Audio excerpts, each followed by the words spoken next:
الشيطان اللعين الرجيم بسم الله الرحمن الرحيم الحمد لله الذي لا يفرغ المنع والجمود ولا يبديه العطاء والجود إذ كل معط منتقص سواه وكل مانع مذموم ما خلاه هو المنان بفوائد النعم وعوائد المزيد والقسم الحمد لله الذي هدانا لهذا وما كنا لنهتدي لولا أن هدانا الله الصلاة والسلام والتحية والإكرام على النبي الأمي والأبتحي التهامي السيد البهي والسراج المضيء والكوكب الدري صاحب الوقار والسكينة المدفون بأرض المدينة العبد المؤيد والرسول المسدد المصطفى الأمجد والمحمود الأحمد سيدنا وسيد الكونين جد الحسن والحسين خاتم النبيين أبي القاسم محمد اللهم صل على محمد وآل محمد وأهل بيته الطيبين الطاهرين المعصومين المظلومين الذين أذهب الله عنهم الرجس وطهرهم تطهيرا اللهم صل على محمد وآل محمد قال الله تبارك وتعالى في كتابه القرآن وخطابه الرحمن وقوله الحق وهو أصدق الصادقين بسم الله الرحمن الرحيم إن صلاتي ونسكي ومحياي ومماتي لله رب العالمين صلوات اللهم صل على محمد وآل محمد قرآن مجید میں ارشاد ہو رہا ہے کہ مومن اگر اس سے پوچھا جائے کہ اس کی زندگی کا لب لباب کیا ہے، میں اپنی تقریر کو کل کی تقریر سے متصل کرتے ہوئے آگے بڑھنا چاہ رہا ہوں۔ آپ لوگوں کی پذیرائی، آپ لوگوں کی اجازت اور آپ لوگوں کی توجہ مجھے اپنے اس مرحلے میں کامیابی سے ہمکنار کر سکتی ہے۔ اور جو لوگ یہاں تھوڑا سا اگر آپ لوگ بیٹھے ہیں یہاں قریب آ جائیں سامنے تو آپ لوگوں کو میں دیکھتا رہوں گا اور ساتھ ساتھ اپنی گفتگو جاری رکھوں گا۔ اللہ کہہ رہا ہے کہ جو میرے مومن بندے ہیں ان کا سلوگن کیا ہے، وہ کیا کہتے ہیں؟ ان صلاتی، جب ان سے گفتگو کرو گے تو ان کو یہ کہتے ہوئے پاؤ گے کہ یقیناً میری نماز، میرے تمام نسکی، میرے تمام مراسم عبادت، جتنے مناسک ہیں، جتنے مراسم عبادت ہیں، سب کے سب غرض کے مختصر کرتے ہوئے وہ حیاتی و مماتی، میری زندگی کا ہر ایک گوشہ، یقیناً ہر ایک شے جو میری زندگی میں موجود، اور پھر موت بھی للہ رب العالمین، اس اللہ کے لیے ہے جو رب العالمین ہے۔ تو مومن بنیادی طور پر محمد و آل محمد کے آنے اور ان کو یہاں ہماری ہدایت کے لیے جو رسول پاک کو مبعوث و رسالت فرمایا، اس کی بنیادی غرض و غایت بھی یہی ہے۔ دو چیزیں ہیں آپس میں متصل، ایک طرف یہ کہ کائنات ساری محمد مصطفیٰ اور ان کی پاک آل کی خاطر خلق کی گئی، اگر یہ نہ ہوتے تو دنیا وجود میں نہ آتی، اس لیے کہ اللہ اپنے عبادت گزار بندوں کو دیکھنا چاہتا تھا اور ایک بہترین مثالوں کے ذریعے یہ چاہتا تھا کہ ہدایت کا منبع ہو کچھ ہستیاں، ان کو کہیں حکم دیتا ہے قرآن میں کونو مع الراکعین، کچھ ایسے لوگ ہیں ان کو رکوع کرتے ہوئے دیکھو تو ان کے ساتھ شریک ہو جاؤ. پھر ارشاد ہوا کون یا ایھا الذین آمنوا اتقوا اللہ، اے وہ لوگوں جو ایمان لے آئے ہو اللہ کا تقوی اختیار کرو. وکونوا مع الصادقین، اور صادقین کے ساتھ ہو جاؤ.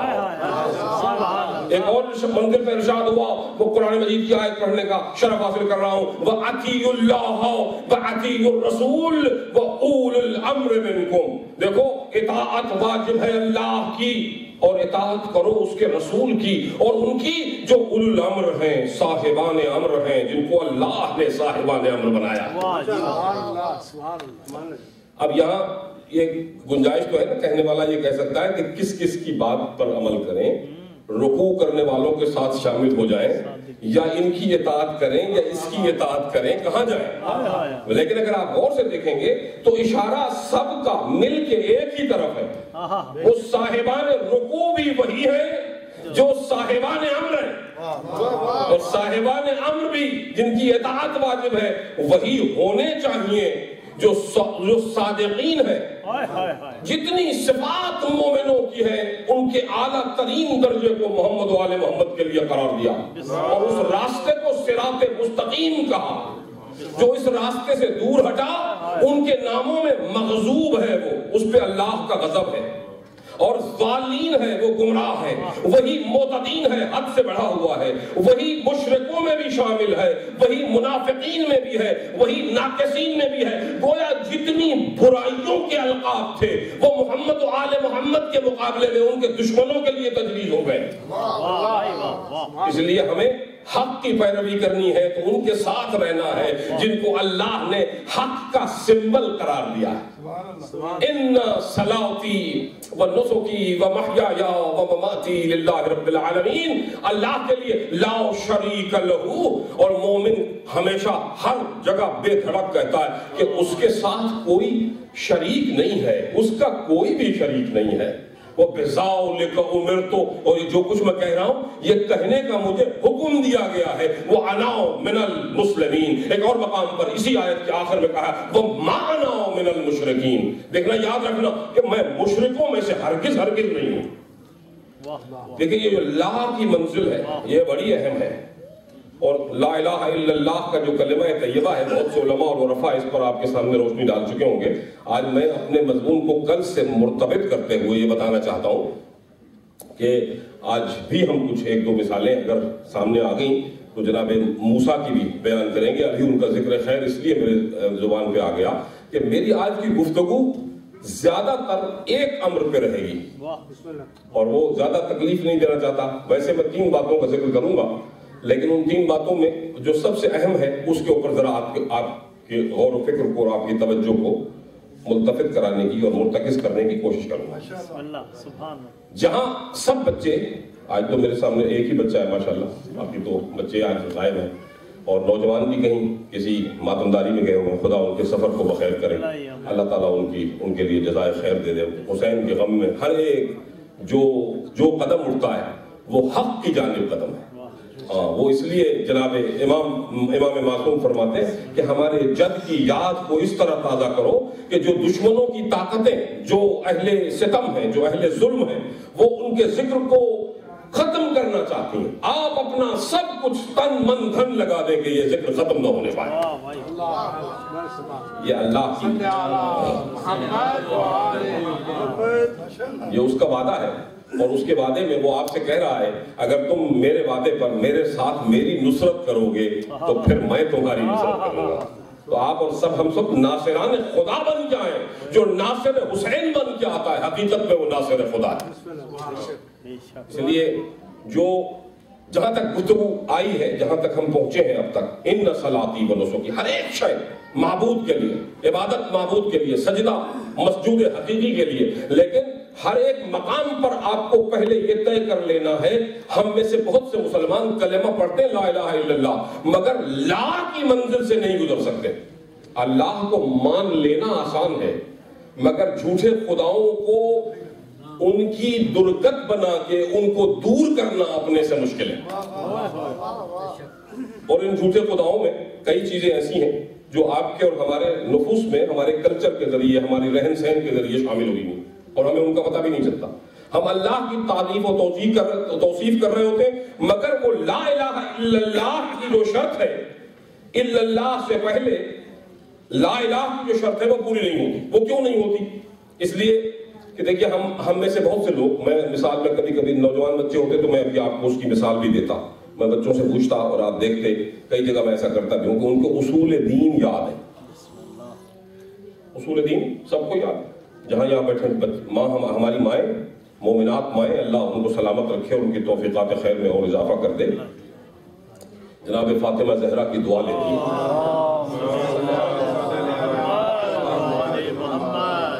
جب تربیت ہو رہی ہوتی ہے تو شروع سے ہمیں بتایا جاتا ہے اللہ ایک ہے, پنجتن 5 ہیں, امام 12 ہیں, معصوم 14 ہیں اور اصول دین 5 ہیں. اصول دین کی گفتگو ہوئی, سب کو پتا ہے کہ اصول دین یہ 5 ہیں.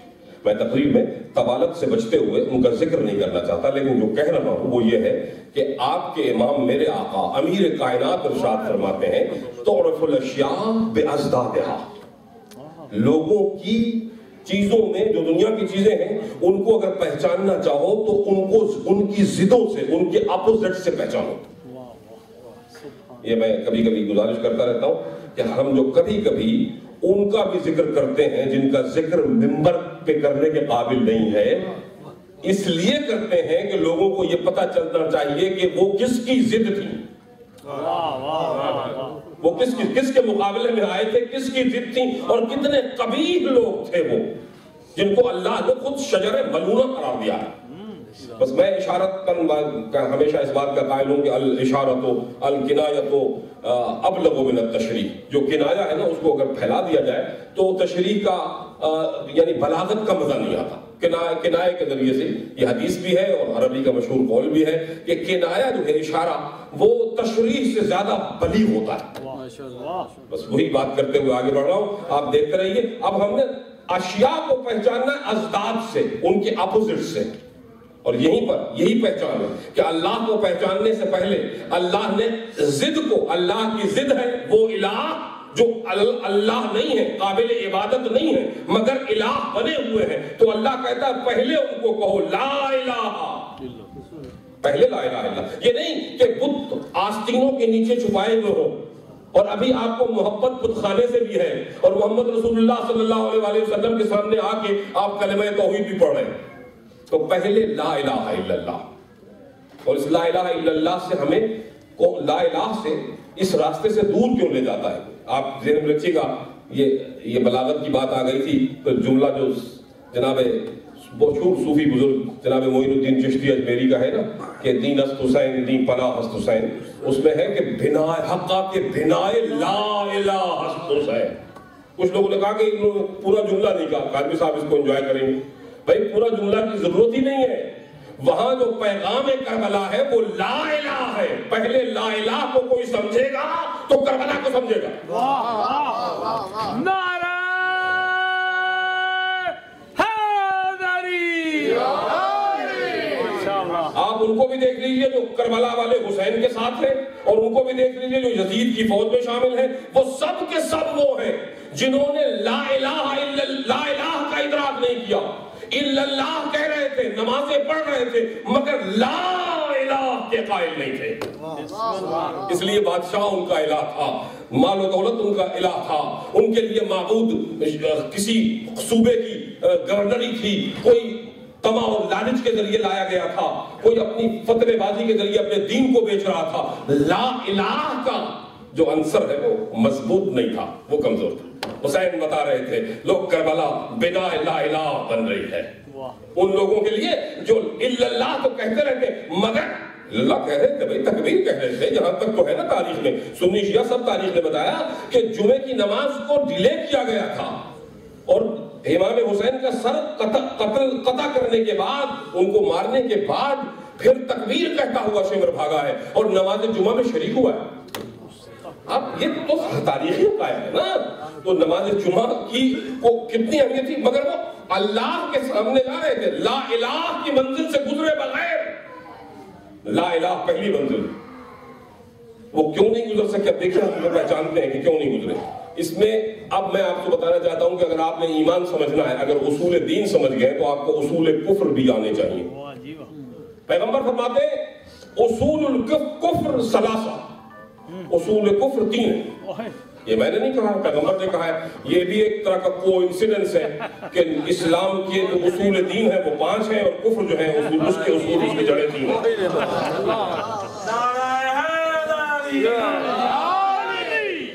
نعرہ صلوات۔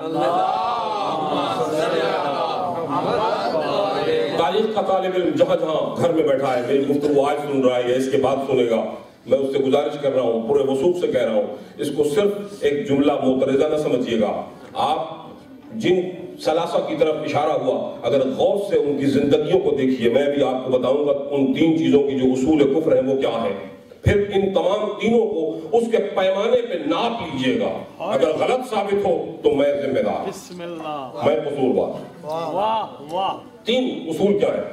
الاستکبار والحرص والحسد، یہ 3 چیزیں ہیں۔ بس میں آج میری خواہش یہ ہوگی کہ گفتگو تینوں کو یاد رکھیے گا اور گفتگو ہم پہلے پہ ہی کریں گے، دوسرے تک پہنچنے کی نوبت شاید نہ آ سکے، وقت کی کمی ہے۔ اور پھر اگر اس لیے بھی چھوڑ دوں گا تشنہ تکمیل کہ شاید آپ کے کسی مدبر کو کسی بات میں خیال آئے کہ مولانا نے وعدہ کیا تھا، پھر مجھے آپ لوگ اگر میں زندہ ہوں تو پھر یاد کر لیں گے، تو میں آ کے اگلی باقی 2 باتیں جو بعد میں بیان کر دوں گا۔ تو انشاءاللہ یہ جو ہے نا استکبار پہ گفتگو رہے گی کہ یہ تکبر کیا ہے۔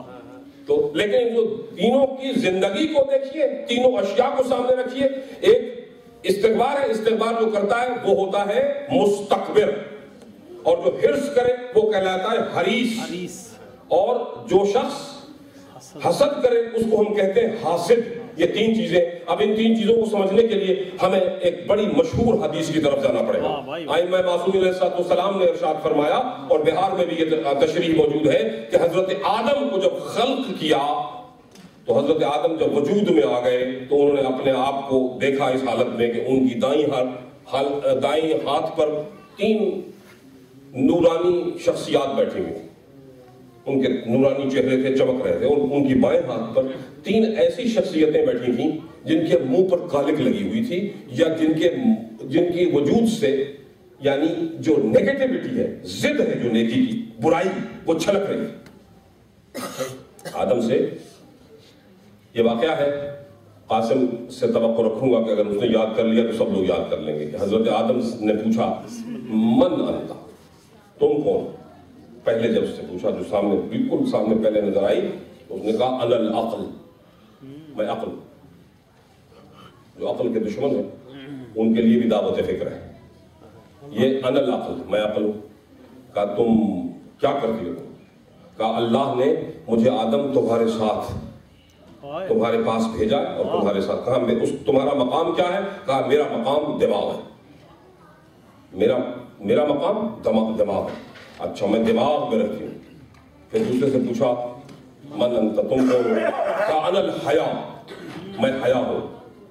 پیغمبر اللہ کا پوچھتا ہے، اول مخلوق ہے، ہم سب کا باوا آدم ہے، تو ہماری تخلیق ہی بیان ہو رہی ہے۔ جب ان کا ذکر ہے تو ہم سب کا ذکر ہے، ہماری تخلیق کا آغاز ہے۔ تو کہا دوسری انا الحیا، حیا کہاں رہتی ہو تم؟ تمہارا مقام کیا ہے؟ کہا میں آنکھوں میں رہتی ہوں، میرا مقام آنکھ میں ہے۔ دیکھیے یہ حیا کی گفتگو ہے، وہ جس کو کسی نے کہا ہے نا کہ جو آنکھ ہی سے نہ ٹپکا تو پھر لہو کیا ہے، تو وہ آنکھ سے ٹپکنے والی بات آپ کے ذہن میں رہے۔ تو یہ آنکھ کی گفتگو، حیا یہاں رہتی ہے۔ فقط نگاہ سے ہوتا ہے فیصلہ دل کا، نہ ہو نگاہ میں شوخی تو دل بری کیا ہے۔ تو نگاہ کی شوخیاں ہیں، کہاں کہاں جاتی ہے نگاہ، کس کو تلاش کر رہی ہے؟ برائی کو تلاش کر رہی ہے یا نیکی کو تلاش کر رہی ہے؟ یہ نگاہ کے اوپر آپ کو تقویٰ کے پہلوں کے ذریعے نگاہ کو کنٹرول کرنا ہے۔ شیطان حضرت نوح کے سامنے آیا اور اس نے کہا کہ بڑی دیر سے ملاقات کی تمنا رکھتا تھا، نوح کے پاس آنا چاہتا ہے۔ میں اپنے واقعات نہیں بھولا ہوں، میں ایسا سمیٹ کے لے جاؤں گا آپ کو ان کی طرف۔ میں اور نوح کے پاس آگے کہتا ہے کہ میں ملنا چاہتا ہوں، وہ ملنے سے انکار کر دیتے ہیں۔ اللہ کی طرف سے پیغام آتا ہے، نوح وہ بھی تو مخلوق خدا ہے، اگر ملنا چاہتا ہے تو مل لو۔ دیکھیے آپ کو بھی اور ہمیں بھی بتایا ہے کہ اگر کبھی شیطان بھی راستے میں ملنا چاہے یا راستے میں آپ کے سامنے آمنا ہو تو شیطانوں سے ہمارا واسطہ پڑتا رہتا ہے، یہ زندگی ہے۔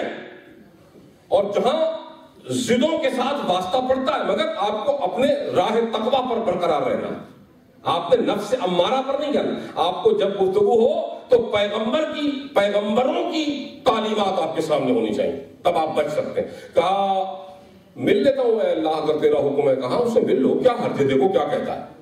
پیغمبر کو ایک پیغام شیطان کے ذریعے اللہ پہنچانا چاہ رہا ہے، جو نوح کو خود سے نہیں کہا۔ نوح ہمیشہ عذاب کی دعا کرتے رہے، تنگ آئے ہوئے تھے نا، لا تذر علی الارض من الکافرین دیارا، اے پروردگار ان کافروں میں سے کسی ایک کا گھر زمین پہ نہ چھوڑ۔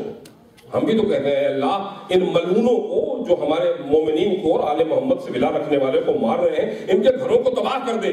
تو تباہی کی دعا کرنا پیغمبر کی سنت ہے۔ بسم اللہ بسم اللہ۔ تباہی کا آنا نہ آنا وہ اللہ کی قدرت پر منحصر ہے، جب اس کا فیصلہ ہوگا تب آئے گا، ہمارے کہنے سے نہیں آتا۔ لیکن ہماری دعا، ہمیں مناجات کرنا وہ پیغمبر کی سنت ہے۔ اللہ نے اسی کے مطابق دعا کو سنا۔ جب غرقاب کیا پوری قوم کو اور عذاب آ گیا، اس کے بعد ساری قومی تباہ ہو گئی۔ شیطان اب جو بار بار اجازت لے رہا تھا نا، آیا تو نوح نے کہا تم میرے پاس کیا لینے آئے؟ دیکھو میں ایک تو تمہارا شکریہ ادا کرنے آیا، بہت شکریہ ادا کر رہے ہیں۔ کس چیز کا شکریہ؟ تمہارا میرا تو کوئی رابطہ ہی نہیں ہے۔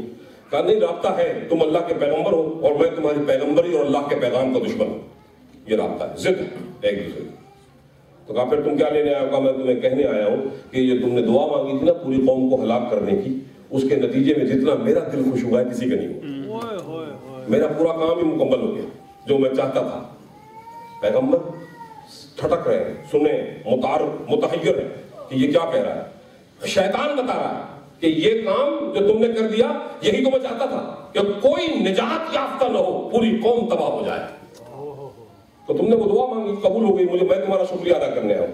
کہ اچھا تم میرے اوپر طنز کرنے آیا؟ کہ نہیں، طنز کرنے بھی نہیں آیا، میں تمہیں حقیقت بتانے آیا ہوں۔ لیکن اب تمہیں جاتے جاتے ایک اور گر اپنی ذات کا بھی بتا سکتا ہوں اگر تم نصیحت لینا چاہتے ہو۔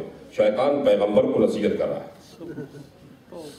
اور وہ کہہ رہا ہے، اور حضرت نوح کو حکم ہو چکا ہے کہ ملاقات بھی کرو، دیکھو کیا کہتا ہے۔ تو شیطان نے کہا کہ دیکھو یاد رکھو 3 جگہوں پر مجھے نہ بھولنا، میں 3 جگہوں پہ ہر جگہ ہوتا ہوں۔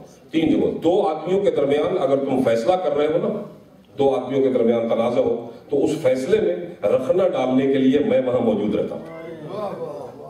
جب 2 آدمیوں میں فیصلہ ہو مقصود، اور عدل کے راستے سے منصف کو ہٹانے کے لیے کسی کا کوئی پارٹیزن ہو جائے، کسی کا فیوریٹزم کر دے، کسی کے ساتھ ہو جائے اور انصاف کے راستے سے ہٹ جائے۔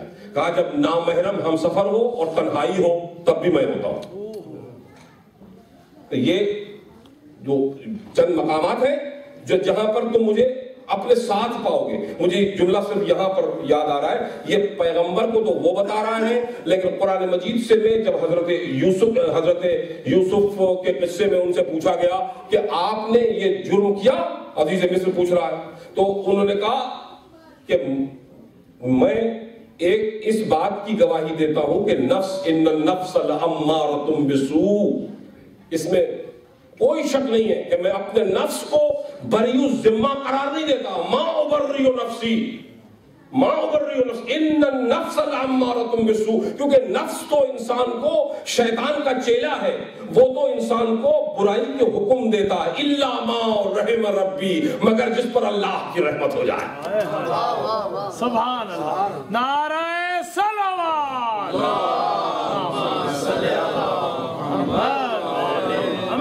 میرے نوجوانوں کے لیے کچھ میری گفتگو کبھی کبھی ثقیل اور دقیق ہو جاتی ہے، مگر مجھے یہ چیزیں اس لیے بھی کہنی ہے کہ اسی میں ہمارے جو بہت سے امپورٹنٹ پہلو ہیں فضائل آل محمد کے، وہ اجاگر ہوتے ہیں۔ اگر ہمارے دلوں میں یہ چیزیں راسخ ہو جائیں تو ہم اپنے کردار کی صحیح معنوں میں تربیت کر سکتے ہیں۔ بہرحال میں کہنا یہ چاہتا، یہ رحمت کیا ہے؟ اللہ کی رحمت۔ تو میں یہ شیطان کہہ رہا ہے، اس سے گھبرانے کی، شیطان اگر موجود رہے، ایک طبقہ خیال ہے جو یہ سمجھتا ہے کہ شیطان ہر جگہ موجود ہوتا ہے۔ ہم اس طبقہ خیال کے حامی نہیں ہیں، وہ طبقہ خیال ہماری ضد ہے۔ ہم آل محمد کے ماننے والے ہمیشہ ذہن میں رکھتے ہیں کہ شیطان اللہ کی مخلوق ہے، اگر وہ ورغلانے کے لیے موجود ہے تو اللہ کی ایک اور مخلوق جو صادق ہے، جو اللہ کی مخلوق معصوم ہے، وہ ہمیں راہ راست پر رکھنے کے لیے بھی موجود رہتی ہے۔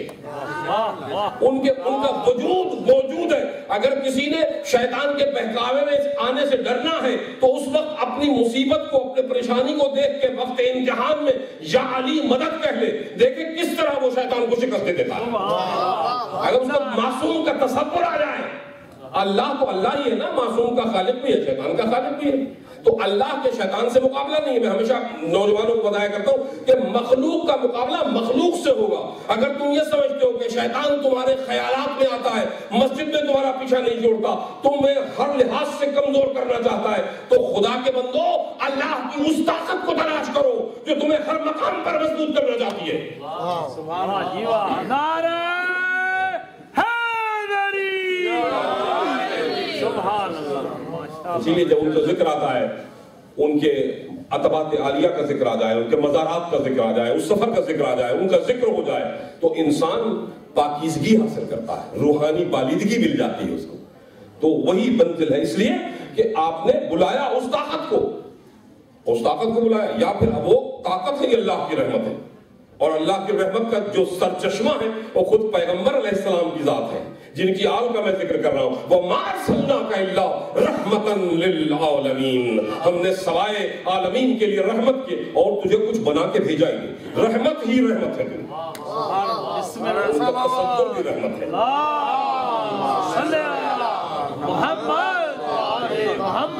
شیطان اگر سراسر زحمت ہے اور گناہ کی طرف لے کے جاتا ہے، تو اللہ کی یہ پاکیزہ مخلوق سراپا رحمت ہے، وہ آپ کو ثواب کے راہوں پہ لے اللہ سے قریب کر دیتی ہے۔ اب یہاں پر فرق کیسے ہوگا آپ کے ذہن میں رہنا چاہیے کہ کیا مسئلہ ہے کہ استکبار کو سب سے پہلے تکبر کو اتنا بڑا درجہ دیا ہے کہ اصول کفر میں سب سے بڑا اصول جو ہے وہ استکبار ہے۔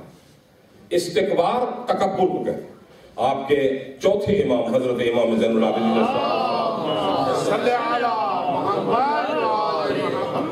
اللہم لا تبتلینی من الکبر، اے پروردگار تو میری آزمائش نہ فرمانا اس ایسے عالم میں کہ میری دعاؤں میں، میرے کردار میں میرے اندر کبریائی یا نخوت یا تکبر پیدا ہو جائے۔ تکبر سے دور رہنے کی اب بہت سی جگہوں پر یہ تکبر ہے کیا، اس کی بہت سی مینیفیسٹیشنز ہیں۔ قرآن مجید کے حوالے سے آپ دیکھیے تو یہ تکبر کی سب سے پہلی مینیفیسٹیشن خود ابلیس ہے۔ کیوں کہ اللہ کی مخلوق ہوتے ہوئے اللہ کے سامنے مانتا بھی ہے کہ تو خدائے واحد و یکتا ہے، مگر میں تیری بات نہیں مانوں گا۔ مجھے کس چیز نے تمہیں روکا؟ تو وہ تکبر تھا ابلیس کے اندر کہ میں بڑا ہوں، مجھے خلقتنی من نار وخلقتہ من طین، مجھے تو نے نار سے، آگ سے پیدا کیا، اور جس کو تو کہہ رہا سجدہ کر وہ مٹی سے پیدا ہوا، میں تو مٹی کو راکھ بنا دینے والی طاقت ہوں، میں کیوں اس کو؟ اللہ کہہ رہا ہے میں تیرا خالق نہیں ہوں، میں تجھے حکم دے رہا ہوں۔ مگر دیکھیے جب تکبر آ جائے تو اطاعت چلی جاتی ہے۔ اطاعت کا خاتمہ تکبر کے ساتھ، اطاعت آپ دیکھیں کوئی شخص آپ کو ملے گا، آپ اسے کہیں اللہ کی شریعت یہ کہتی ہے، دنیا کا اس طرح سے اس کو، اگر آپ نے دیکھا بغیر جانے ہوئے آپ کو کبھی ایسے ایسے لوگ آپ کے اپنے قبیلے میں، آپ کے اپنی کمیونٹی میں مل جائیں گے جو کہتے ہیں شریعت کہہ دی لوگ، ہمیں تو نہیں اچھا لگتا ہے۔ تو آپ نے کیا کیا؟ وہ تکبر ہے۔ اللہ قرآن میں کہہ رہا ہے جب اللہ اور اس کا رسول کو فیصلہ کر دیں تو تم اسے خوش دلی سے مانو، اگر تمہارے چہرے پر کوئی ایک ذرہ برابر بھی بے چینی کے آثار ہے تو گویا تم اپنے آپ کو صاحب ایمان میں سمجھنا۔ امریکہ کا قانون تو آپ کو سمجھ میں آ جاتا ہے جب وہ گن پوائنٹ پہ آپ سے آبزرو کراتے ہیں کوئی چیز، اور خدا کا قانون آپ کو دکھائی نہیں دیتا۔ یہ تکبر ہے، اور تکبر ابلیس نے تکبر کیا۔ سب سے پہلے جس نے تکبر کیا ابلیس ہے، اور ابلیس نے بہکایا۔ اب تکبر کے لیے آپ کے امام بھی فرما رہے ہیں ہمیں بھی، ہماری یہ تکبر کی کیفیت کیا ہے؟ ایک یہ ہماری ایگو ہے جس کو ہم عام طور پہ کہتے ہیں، عام فہم زبان میں انگریزی میں ایک لفظ ہوتا ہے اپنی انا، اپنی ایگو، جس کو انسان زیادہ بلو کر کے، زیادہ اس میں پھونک بھر کے آگے رکھ لیتا ہے کہ میں یہ ہوں۔ یہ انسان کی وہ میں ہے جسے ہمارے تمام تزکیہ نفس کرنے والے صوفیاء نے بھی اور ہمارے معصومین ائمہ نے بھی ہمیں تعلیم کی کہ ہم اس میں کو پہلے جب تک نہیں ماریں گے ہم اللہ کے قریب نہیں ہو سکتے۔ آپ درود شریف پڑھیے، میں اپنا ذکر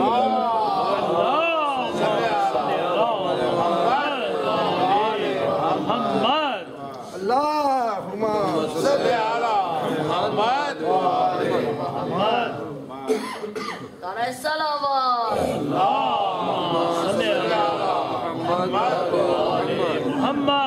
کل کی مجلس کے لیے مجھے حکم ہوا ہے کہ میں آپ سب حضرات کو بتا دوں کہ کل کی مجلس تھوڑی جلدی شروع ہوگی. 8 بجے کے قریب مجھے ممبر پہ بیٹھنا ہوگا. 8:30 پر بیٹھنا ہے. چلیے تو ذرا جلدی تشریف لے آئیے گا. اس کے اگلا دن پھر شاید ورکنگ ڈے بھی ہے, شاید یہ بھی ایک وجہ ہوگی. لیکن بہرحال جلدی اچھا ہے دیر سے ہونے سے. جو کام جلدی جلدی ہو جائے, جو ہو سکتا ہے, اس کو ضرور کرنا چاہیے. تو انشاءاللہ ضرورت پڑی تو میں انشاءاللہ اپنے ذکر پر واپس.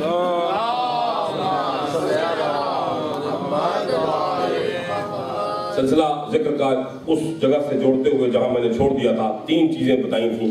تیسری چیز, پہلی 2 چیزیں بتا چکا ہوں کہ حسد ہے. دوسری چیز حیا ہے جو آنکھ میں رہتی ہے. تیسری چیز سے پوچھا کہ اے نورانی شکل والی تیسری چیز تم کون ہو؟ کہا انا الالاف, میں الفت ہوں, جس کو ہم شفقت اور محبت کہتے ہیں. جو الاف ہے نا وہ کہاں پہ رہتی ہو؟ کہا دل میں رہتے ہیں. ہم دل میں رہتے ہیں. یہ دل میں رہنا بہت اہم ہے. یہ نمبر 3 پہ چیز آ رہی ہے مگر ہے بہت اہم.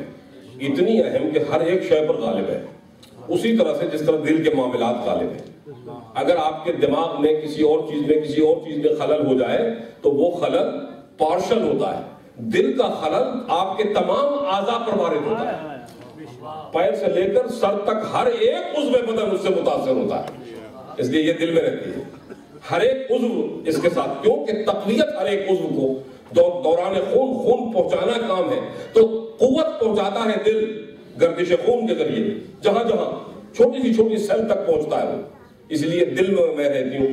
تو اچھا تم دل میں رہتی ہو. پھر آپ نے اپنے بائیں جانے والوں سے خطاب کیا کہ تم کون ہو؟ تو اس نے کہا, اب وہ 3 لفظ جو میں نے بتائے تھے اس حدیث کو اس حدیث سے ملا کے دیکھیے, آپ کو لطف آ جائے گا. کہا میں ہوں استکبار, تکبر ہوں. میں تکبر ہوں. تو کہا تم کہاں رہتے ہو؟ کہا میں دماغ میں رہتا ہوں. کہا دماغ میں تو عقل رہتی ہے. کہا آدم سے اس نے کہ جب میں آتا ہوں عقل ختم ہو جاتی ہے.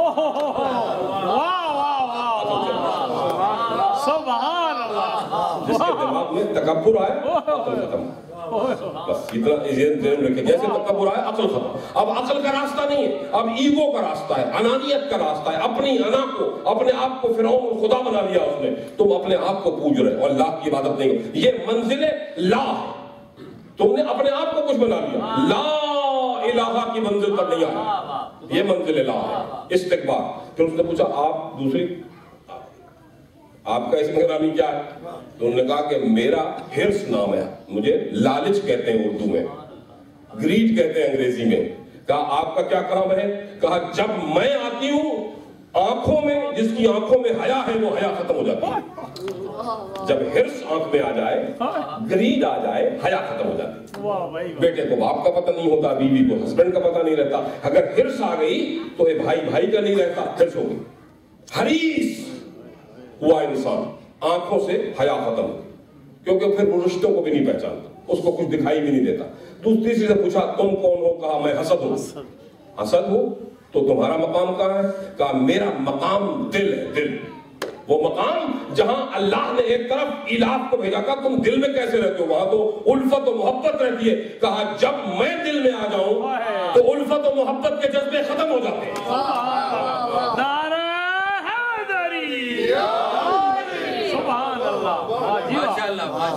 بس اب آپ یہ اگر غور کرتے رہیں گے تو آپ کے سامنے بہت سی مثالیں آتی ہیں. میں بھی انہی جو غور کیا اور آپ کے سامنے پیش کر رہا ہوں.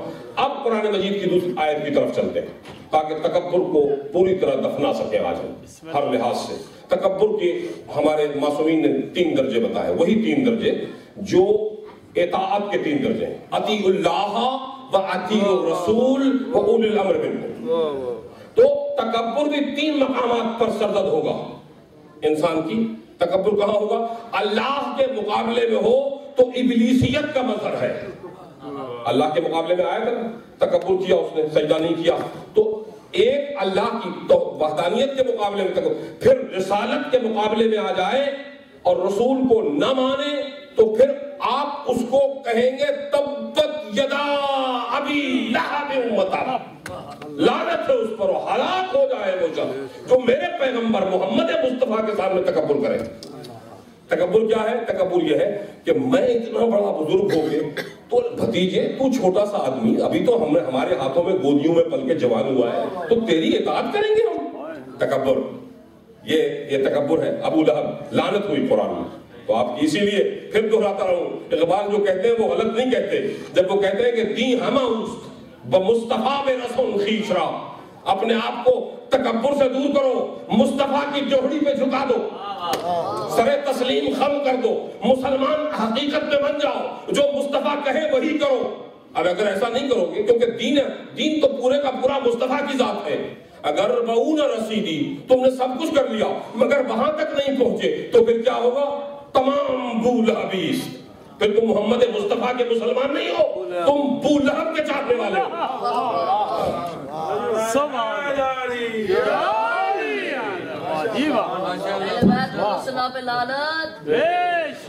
ایک واقعہ ذہن میں آ گیا, بہت اہم واقعہ ہے تاریخ کا, اس لیے بتاتا چلوں. ویسے بھی آپ کو میں بتاتا چلوں, اپنی راز کی بات ہے. جب میں ممبر پہ بیٹھتا ہوں, اللہ گواہ ہے, ممبر پہ پورے بیٹھ کے دعا کی کرتا ہوں, یا اللہ مجھے وہی واقعات یاد آئے جو اس تقریر اور اس نصیحت کے عنوان سے جو گفتگو میں شروع کر رہا ہوں, میرے لیے بھی اور آپ کے لیے بھی ہدایت اور روشنی کا سبب ہے.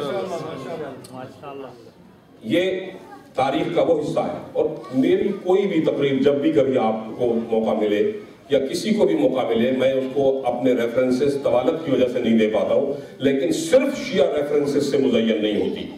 اس میں تمام اہل سنت کے ریفرنسز بھی ہوتے ہیں. اسی لیے میں جو بات آپ کے سامنے کرتا ہوں, ہو سکتا ہے کچھ وہ اس طرح کی باتیں نہ آئیں جو آپ ٹریڈیشنلی سننے کے عادی ہیں, لیکن جو میرا انالیسس ہے وہ دونوں کے کتابوں کے ساتھ عبارت ہے. اور دونوں کو میں ایک بدن کی دو آنکھیں تسلیم کرتا ہوں, چاہے اہل سنت ہو چاہے اہل تشیع ہو. یہ دونوں کے دونوں بھائی تاریخی طور پر صدیوں سے, پچھلے 1400 سال سے تو اکٹھے چل رہے ہیں نا. ان کے اندر کبھی کبھی کسی کی کوئی آئی سائٹ کسی کی کمزور ہو سکتی ہے, کسی کی زیادہ ہو سکتی ہے, کہیں کسی میں کمزوری ہے, کہیں کسی میں دوسرے میں دوسری کمزوری, مگر ان کو ساتھ چلتے رہے ہیں. اور اہل بیت علیہ الصلوۃ والسلام کی ذوات مقدسہ ان دونوں کے لیے قابل احترام. وہ جو ان کو نہیں مانتا اس کے تو ایمان پر شک ہے, تو اس کے سنی شیعہ کا مسئلہ نہیں ہے, اس کا تو ایمان کا, وہ ہے جس کا ذکر ابھی میں کرنے لگا ہوں. کہ ایک شخص ہے اور مسجد نبوی میں رسول پاک صلی اللہ علیہ وآلہ وسلم بیٹھے ہوئے,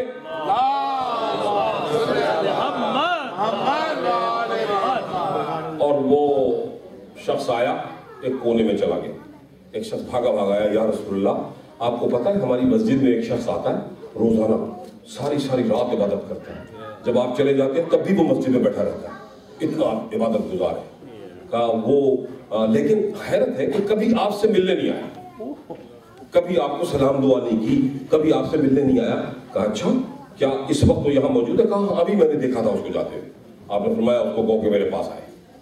اس کو بلایا گیا, جب وہ آیا سامنے تو آپ نے پوچھا, جب وہ سامنے آیا تو جب آیا سامنے تب بھی اس نے رسول پاک صلی اللہ علیہ وسلم پر, آپ کی ذات پاک پر سلام نہیں کیا. آ کے بیٹھ گیا. آپ نے مجھے یاد کیا, یہ گستاخ رسول ہے, آپ نے مجھے یاد کیا, سلام بھی نہیں کیا. تو آپ نے یاد دہانی کراتے ہوئے کہا کہ تم یہاں آئے ہو تو تم نے ہمیں سلام بھی نہیں کیا. کہا میں نماز پڑھ رہا تھا, نماز کی حالت میں آپ نے مجھے یاد کیا, میں تھوڑا سا تاخیر سے بھی آیا ہوں, اور میری تو نماز آپ نے ڈسٹرب کر دیا مجھے, میں نماز پڑھ رہا تھا تو آپ نے بلایا تو مجھے آنا پڑا. یہ اس نے توضیح پیش کی. پھر اس کے بعد اس نے کہا کہ تم اپنے دل میں ایک سوال کا جواب دو, پھر جاؤ جو کچھ تم نے کرنا ہے. کہتا ہے فرمائیے. کہا کہ سوال یہ ہے کہ تم اپنے دل میں کیا یہ نہیں سمجھتے کہ تم مجھ سے بہتر ہو؟ اس نے کہا ہاں میں دل میں یہ سمجھتا ہوں. تو کہا جاؤ. چلے گئے. جتنے اصحاب موجود تھے سب کو آپ نے فرمایا دیکھو یہ جہنم کی آگ میں جلنے والے کی مثال ہے. اللہ کے حبیب پر نہ سلام کرتا ہے بلکہ مجھے احقر, حقیر تر اور اپنے آپ کو برتر سمجھتا ہے. جو شخص بعد میں خلیفہ مسلمین ہوئے اور حضرت کہلائے اور ہماری ام المومنین کے والد گرامی بھی ہیں, ان کو پیغمبر نے بلایا. شیعہ سنی تمام کتابوں کی مستند روایت پڑھا ہوں. ابو بکر یہ تلوار ہے تمہارے پاس؟ کہا ہے. لے جاؤ اس کا سر کاٹو. یا رسول اللہ اس کا سر کاٹ دو؟ آپ نے فرمایا میں حکم دے رہا ہوں کاٹ دو. تو کیا تم نے دیکھا نہیں کہ اس نے کس طرح سے توہین رسالت کی ہے اور انکار رسالت کیا ہے؟ یہ مسلمان نماز پڑھتے ہوئے بھی میری نبوت کا قائل نہیں ہے. اللہ کا حکم کچھ اور ہے, اس کے ذہن میں کچھ اور بات ہے. وہ گئے, انہوں نے دیکھا کتابیں لکھتی ہیں کہ وہ گئے تو ان کے ہاتھ کانپنے لگ گئے. انہوں نے کہا کہ یہ تو نماز پڑھ رہا ہے, نمازی کو کیسے معلوم؟ وہاں بھی لڑکھڑا گئے. دیکھیے واپس آئے, یہاں کچھ اور مسئلے ہیں, میں آپ کے ساتھ بات آئے واپس. پیغمبر علیہ السلام بھی کچھ دکھا رہے ہیں, اور جب یہ سب کچھ دکھا رہے ہیں تو پھر اگر دیکھ کے بھی ہم لوگ اندھیرے چلے گئے واپس. کیا ہوا؟ تم نے اس کو مار ڈالا؟ کہا وہ قبلہ وہ تو بڑا مشکل کام تھا. وہ کیا ہوا؟ کہا وہ نماز پڑھ رہا تھا اور بڑی بڑی دعائیں لمبی لمبی سورتیں پڑھ رہا تھا, قرآن بھی پڑھ رہا تھا, کیسے مارا؟ کہا نمبر 2 تم جاؤ. نمبر 2 چلے گئے, وہ چلے گئے. یہ بالکل واقعہ بتا رہا ہوں میں, کوئی مبالغہ نہیں ہے. وہ گئے, چلے گئے. وہ جب گئے وہاں پر تو ان کے بھی ہاتھ کانپے. تو کہا میں کیوں ماروں, اس نے تو مارا نہیں, تو میں مار کے خامخواہ برا بولوں, نماز پڑھ رہا ہے, نمازی کو کیسے مار سکتا ہوں؟ پیغمبر کہہ رہے مارو. پیغمبر کو پتا ہے کہ نہیں مارے گئے, کچھ پیغمبر دکھانا چاہ رہے ہیں. اب جب وہ واپس آئے تو ایک مرتبہ ایک اللہ کا شیر ببر نر وہاں بھی, وہ بھی تو بیٹھا ہوا ہے, وہ دیکھ رہا ہے, مگر پیغمبر کی ادا اور پیغمبر کے حکم کا انتظار ہے. ایک مرتبہ علی کھڑے ہوئے, یا رسول اللہ آپ مجھے حکم دیجئے نا, ابھی سر کاٹ کے لاتا ہوں. کہا علی یہ تمہارے ہی ہاتھوں مرے گا, لیکن اس وقت اس کا مرنے کا وقت نہیں ہے. یاد رکھو, اس سے تمہیں جنگ کرنی پڑے گی. یہ خارجیوں کا بانی ہے, خارجی یہاں سے نکلیں گے. دیکھیے کہاں کہاں سے پیغمبر نے اطلاعات ہمیں پہنچائی ہیں, اور جناب امیر کا تعارف بھی کرایا ہے. ساتھ ساتھ یہ بھی بتایا کہ کس کے اندر کتنی متانت, کتنی شرافت, کتنا دین اور ایمان تھا پیغمبر علیہ السلام کے. ظاہری طور پر کوئی نماز پڑھ رہا ہے, بھائی نمازیں آپ کو متاثر نہیں کرنی چاہیے. یہ سب اگر پیغمبر کا حکم ہے تو پھر حکم پیغمبر بالا, ذات او از ہمہ تر اولا, ہر ایک سے اولا تر ہے اس کی ذات. یہ قرآن کا حکم ہے. اگر قرآن وہ پڑھ رہا ہے تو تمہیں قرآن جس کے اوپر نازل ہوا ہے وہ کہہ رہا ہے کہ تم اس کو مار دو, تو حکم کی نافرمانی ہو رہی ہے. اور یہ سلسلہ آگے تک چلتا ہے. تاریخ میں اگر اس کو دیکھا جائے یہ پورا پیمانہ ہے, آگے چل رہا ہے. خیر مجھے آپ کو بتانا یہ تھا کہ یہ جو استکبار ہے اس کی ایک اور مثال آپ کو بتا دوں. آپ سننے پر ماشاءاللہ آمادہ ہے, درود شریف پڑھیے تو میں آپ کو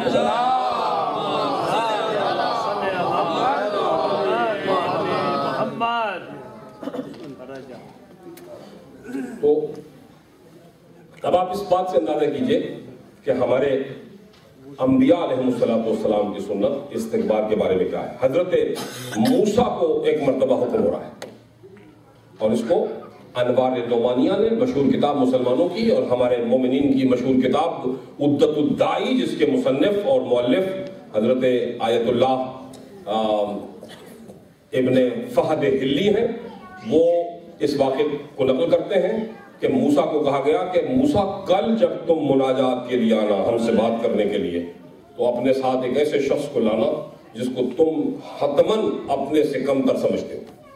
کوئی ایک شخص اپنے ساتھ ایسا لانا, اپنا کمپینین, کوئی ساتھی ایسا لے کے آنا. موسیٰ چلے گئے, رات بھر سوچتے رہے کہ میں کس کو اپنا ایسا شخص جو میں حتماً جس کو میں سمجھوں گی یہ کمتر ہے.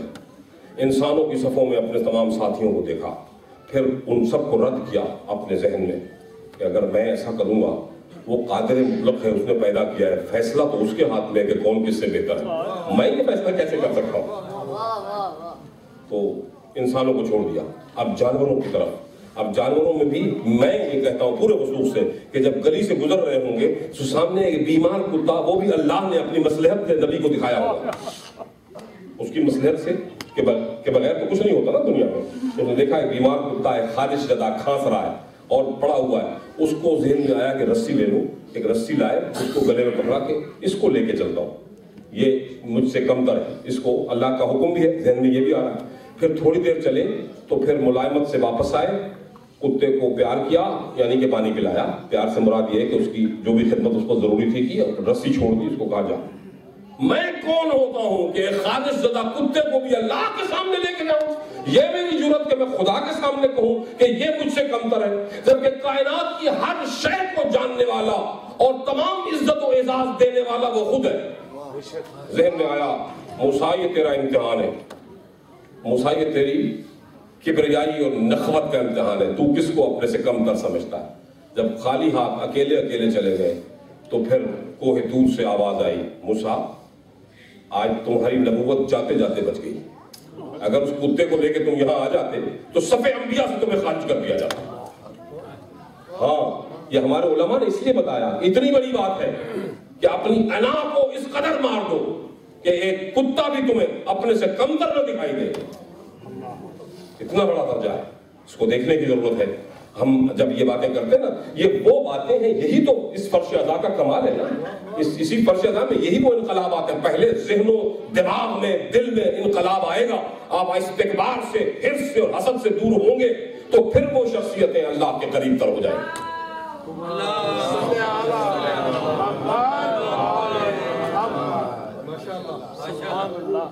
یہ استکبار کا عالم ہے, اسی لیے اس سے بچنے کی ضرورت ہے. جو بھی شخص جس نے استکبار کیا, اب کوئی استکبار, کبھی کوئی کہتا ہے اپنی ایج, کسی تجربے کی بنیاد کا استکبار ہے, کبھی مال کا استکبار ہے, کبھی کسی مستکبر اطاعت کے لیے تیار نہیں, اطاعت نہیں کرے گا. اس کی سب سے بڑی نشانی ہے کہ وہ, کیونکہ اطاعت کام ہے جھکنا. اطیع اللہ و اطیع الرسول. دیکھیں یہاں اطیعوں کے جو جملے ہیں, 2 مرتبہ یہ ورب استعمال ہوا. یہ بھی میں آپ کی خدمت میں گزارش کر کے ایک مسئلے کو حل کرتا تھا ساتھ ساتھ, تاکہ آپ کے ذہن میں کلیئر ہو جائے یہ بات. لوگ جو ہمیں کہتے ہیں نا اولو الامر, یہ صاحبان امر, یہ تمام جتنے حکمران ہیں یہ صاحبان امر ہیں. تو جو تمہارے اندر صاحب امر ہے, یعنی جس کے پاس طاقت ہے, جس کا حکم نفاذ رکھتا ہے, قوت نافذہ رکھتا ہے, اتھارٹی ہے, جو اس کو مان لو. تو کیا اللہ ہر بد اور ایول کی کو بھی اگر اس کے ہاتھ میں اگر قوت آ جائے تو کیا اس کو پیروی کرنے کا ہمیں حکم دے گا؟ وہ قادر مطلق جو پیمانہ حق ہے, جو ہمیشہ جس کی خواہش ہے کہ وہ حق کو باطل میں تمیز کر کے آپ کو یہ بتاتا ہے کہ حق کا ساتھ دینا اور باطل کا ساتھ نہ دینا. تو اگر اولو الامر کی اطاعت کرے تو کوئی شخص اگر پہلے تھا نبوت نبی بناتا رہا لوگوں کو, مگر ان کے مقابلے میں دنیا کی حکومتیں تو اور لوگوں کے ہاتھ میں تھیں جو ان کا سر قلم کرنا چاہتے تھے. فرعون دنیا کا حکمران ہے, موسیٰ دین کا حکمران ہے. تو کبھی ایسا ہو سکتا ہے کہ موسیٰ کو کہے کہ تو فرعون کی اطاعت کر لے؟ اگر فرعون کی اطاعت کر لے تو پھر باقی کیا رہ گیا؟ حق و باطل کا مارکہ ہی ختم ہے. تو اس لیے یہ جو ناقص العقل لوگ آپ کو یہ بتاتے ہیں کہ یہ اولو الامر, اگر اولو الامر وہی ہے جو زانی بھی تھے, شرابی تھے, خونخوار, درندوں سے بدتر, جانوروں سے بدتر جو تھے, اور حکومت کے تخت پر وہ بیٹھ گئے, اگر ان کی اطاعت کرنا اسلام ہے تو بھائی اسلام میں اور پھر کفر میں فرق ہی کیا رہ گیا؟ اگر انہیں کو ذرا ان کی, اسی لیے جب ہم یہ عزاداری کی فرش بچتے ہیں نا, ان لوگوں کا کیا دھرا سامنے آتا ہے, ان کے کرتوت نامے سامنے آتے ہیں, تو پھر لوگوں کو تکلیف ہوتی ہے کہ مولانا نے یہ کیوں کہا, فلاں نے یہ کیوں کہا. بھائی تاریخ ہے اور عقل انسانی کو جنبش دے رہے ہیں. ہوش کے ناخن لو, دیکھو تو صحیح کون ہے, کس کی اطاعت کرنی ہے. قرآن مجید نے کہا اطیع اللہ, ایک اللہ کی اطاعت ہے, ایبسولوٹ اطاعت ہے, سب کے اوپر ہے. پھر دوبارہ فرمایا اگر ایک ہی ورڈ میں کہہ دیا جاتا نا تو عجیب سی کیفیت ہے. آپ ذرا غور دیں کہ اطیع اللہ والرسول بھی کہہ سکتے تھے, عربی میں کوئی غلطی نہیں ہوگی. ایک ورڈ کے ساتھ تینوں کو بھگتایا جا سکتا تھا کہ اللہ کی اطاعت کرو, اس کے رسول کی کرو اور اولو الامر کی کرو. یہاں پر اولو الامر کو باقاعدہ طور پر متصل کیا جا رہا ہے پیغمبر مصطفیٰ صلی اللہ علیہ وسلم سے.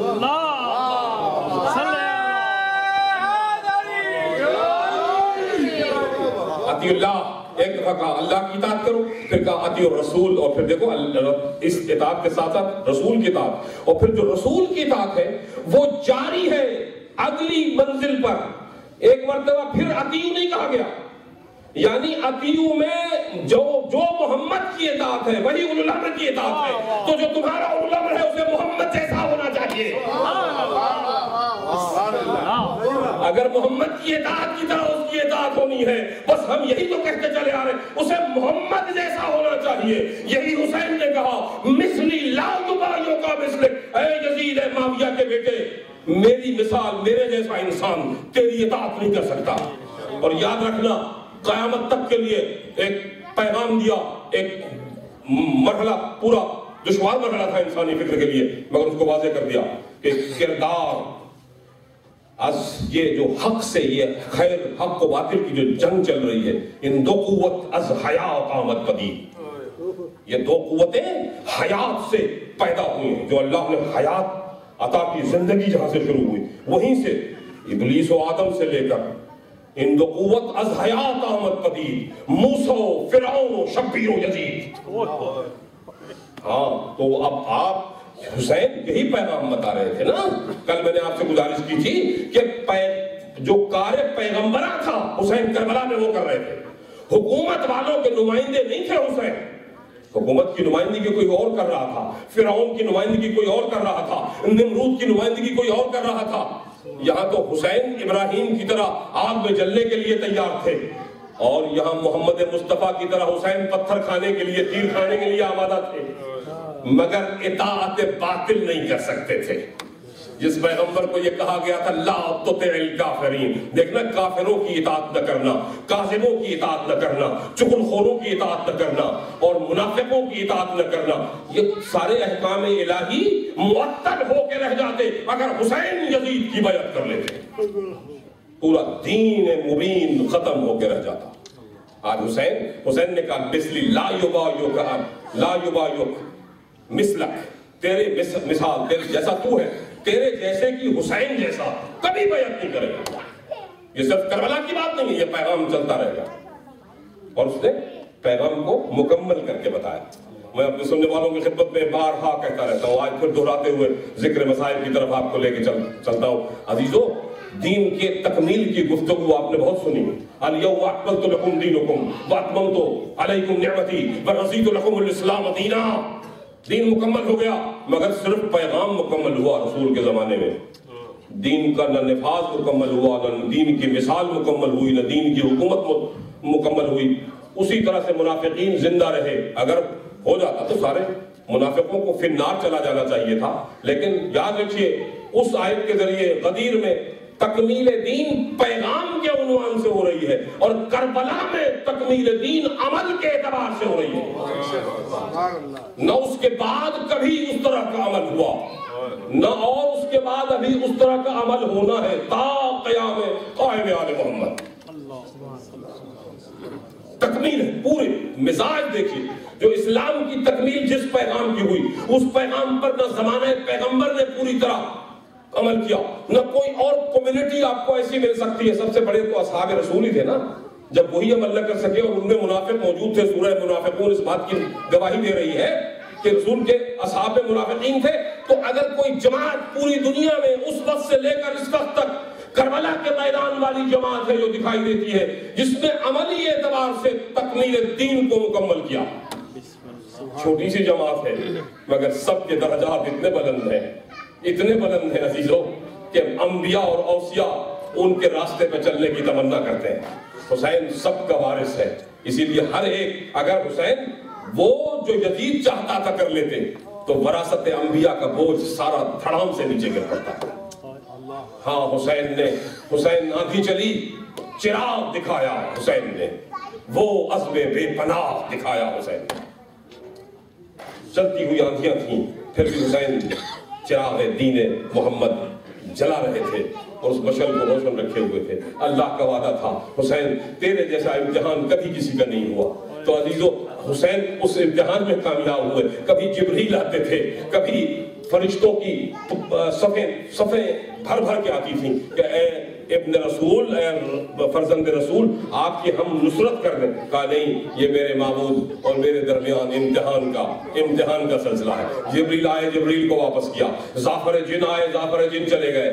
جنات کی قوم کی سربراہ پہنچ کے کہتے ہیں ہمیں بڑی شرمندگی ہے، ہم مدد کرنا چاہتے ہیں۔ کہا نہیں، تمہاری مدد کی ضرورت نہیں ہے، میرا اللہ خود دیکھ رہا ہے۔ وہ حسین کو اسی راستے سے گزارنا چاہتا ہے، وہ حسین کے سر کو کٹے ہوئے دیکھنا چاہتا ہے، اور اس کے بعد حسین کے اور رسول زادیوں کو قیدی بنتے ہوئے دیکھنا چاہتا ہے۔ ہاں، یہ اللہ کی مشیت تھی۔ آج اسی مشیت کا سبب ہے کہ شام کے بازار سے زینب گزاری جا رہی ہے۔